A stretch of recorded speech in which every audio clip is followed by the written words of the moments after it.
What's going on, vinyl community? Welcome to another Sunboxing with the Record Spinner. In today's episode, I am going to be doing an unboxing of the Green Day Warning 25th Anniversary Super Deluxe vinyl box sets. Now, Warning is a very interesting album for Green Day. It kind of builds upon where Nimrod sort of left off at, where Green Day was kind of starting to shift away from their punk rock roots and adapt more acoustic and folk approaches.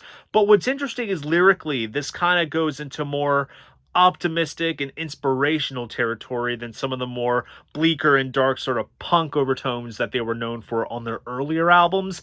And in some ways, I feel like this album in particular kind of closes off sort of phase one of Green Day just before they would go on to do American Idiot, and the rest is basically history. Reprise over the last several years has been killing it with these Green Day Super Deluxe box sets. We've gotten Dookie, we've got Nimrod, we had American Idiot. For some reason, they did not do one for Insomniac. I hope that's coming in the future. But obviously, this year in 2025 is the 25th birthday of Warning, so they decided to commemorate it with another great box set, which I am so excited to dig into. So enough of the chit chat. Let's jump into what this video is all about. And just like so, I will be switching angles. Okay, so before we go ahead and take the shrink wrap off, let's read off the hype sticker. It says, 25th Anniversary Super Deluxe Edition, Limited Edition, Numbered Colored Vinyl Box, 49 tracks, 5 LPs, over 3 hours of music, LP1 Remastered Warning on Green Galaxy Vinyl, LP2 Demos, 8 unreleased, B-Sides and Rarities, 2 unreleased mixes on Yellow Marble, LP 3, 4, 5, live in Tokyo, March 2001, 21-track unreleased concert on Orange Galaxy Vinyl, plus 24-page booklet, poster, cloth patch, button set, and a sticker sheet.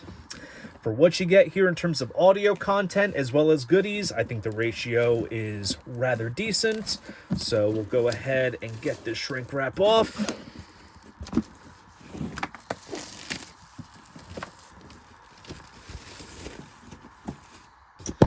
Okay, so here is the front of the box.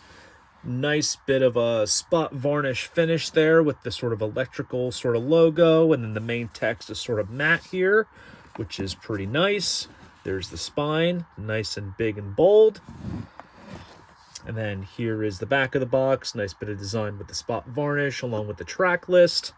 And it is also numbered as well. This is copy 7,627. Out of how many, I'm not quite sure, but I'm sure this run will most likely sell out eventually at some point. So let's get the lid off just like so, and let's see what we have up first. So, of course, we have the usual bit of ephemera. So here we have a patch. This will look good on my denim jacket. You just kind of iron that on and it's there. Very cool. Here we have some buttons, which are very cool. Again, this will look good on my jacket. Looks very nice. And of course, here we have the sticker sheet full of various band photos and symbols and logos, which is pretty cool. Very nice stuff there. And inside, first up, we have the booklet. So let's see what entails with this. So overall, we have some band photographs. I've never seen these before. We have an essay from David Wild talking about the making of the album and what was going on at the time. Some of the acoustic inspiration that was kind of fueling the band at this point. Definitely a very mature album, and also kind of a sign of the times because, you know, these guys were starting to become fathers, they had kids, they were getting married, so I think all of those factors all together kind of influenced the sort of mellowed out sound of this album. And then we go into all of the lyrics here that you can kind of sing along to as you listen to the album. Then it breaks down all of the demos, B-sides, and rarities, as well as the live show. Great shot of Trey Cool's drum kit on fire. That's pretty badass. And that is the book. Overall, a very nice sort of concise, not too overkill style booklet, which is very cool. And let's see, what do we have here? We have the giant fold-out poster. I'm going to try to get this all in frame for you guys to see. I'll kind of pan it across, but there it is. Fantastic. Has the band name, the album title, as well as a great band shot here. Looks tremendous. Suitable for framing, of course, in the man cave or the boudoir. All right, and now we dig into the vinyl goodness. So, first up, we have the original Warning album. And the original jacket is replicated here. Very nice. It looks a bit brighter to me. It looks like maybe they've sort of touched up some of the text. It definitely pops out more than my previous copy that I've had. Records are housed in paper sleeves, so we'll end up swapping those out for the anti-static ones. And voila, check that out. Check out that green Galaxy vinyl right there. That looks absolutely sick. Nice custom label as well on this side. There it is right there. And let's take a look at the dead wax. You can see right here some of the numerical etchings and stampings. So I'm led to believe by these etchings here that this was pressed at GZ Vinyl in the Czech Republic.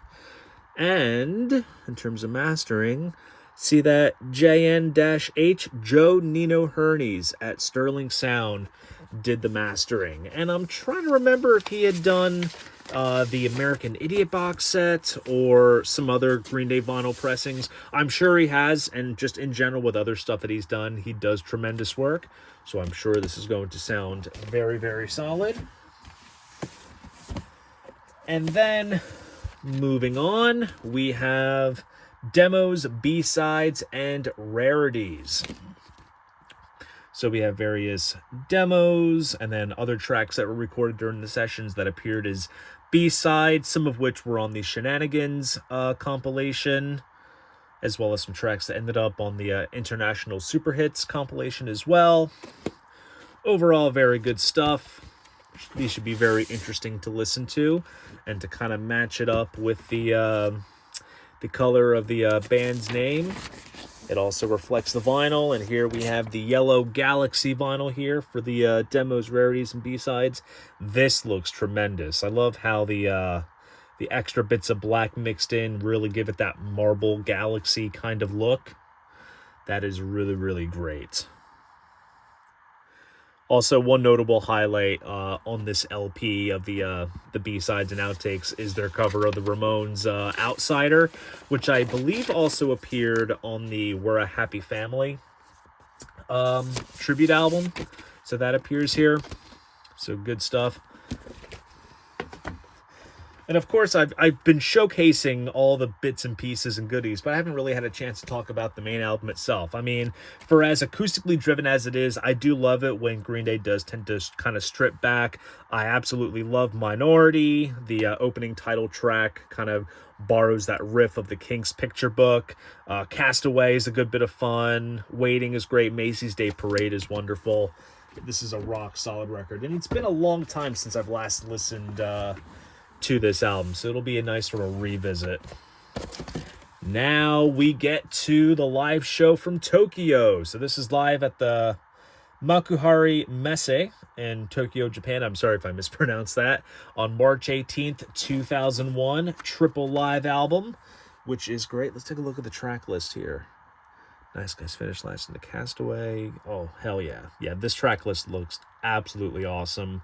They're still doing the cover of Operation Ivy's Knowledge. Good. It's so interesting. For as long as I've been a Green Day fan, I'm so accustomed to Time of Your Life being the closing song, but I love that they wrapped it up with Waiting and Macy's Day Parade. That's a nice sort of wind down for the set. And also, I'm sure for all the diehard Green Day fans that might be watching this and know, this live show does not comprise of the Tune In Tokyo EP or Tune in Japan release that came out around the same time frame in 2001. This is a whole different show. I'll have to double check just to be sure, but I think this is completely unreleased. Because when this first was announced, I thought, oh, they just took the EP tracks and just released the whole show, but that's not exactly the case. So here we have the first LP of the live show, which is right here. Custom center labels as well on the sort of galaxy orange sort of vinyl. It's kind of wavy in some places, but interestingly enough, all right, so here we go. We're going to get into some minutia. Pressed a GZ, but look at the CB there. That means it was mastered by Chris Bellman at Bernie Grumman Mastering. So we have two engineers. I'm going to have to double check the demos and outtakes and see who did those. I'm going to assume maybe it was maybe Chris as well. I could be wrong. We'll double check.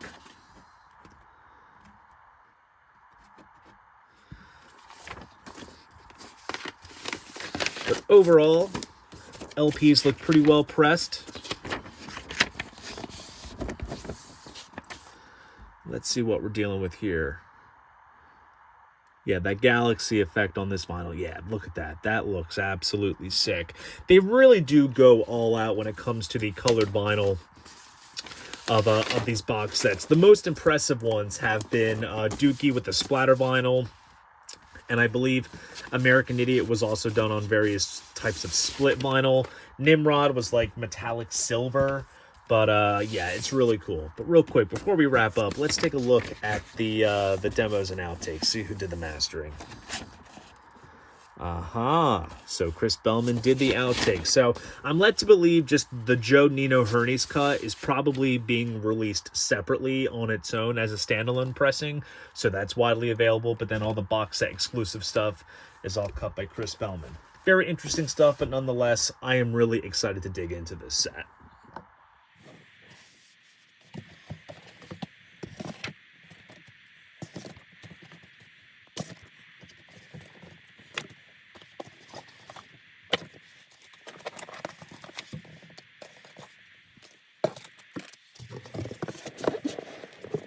And there you go. That is the box set.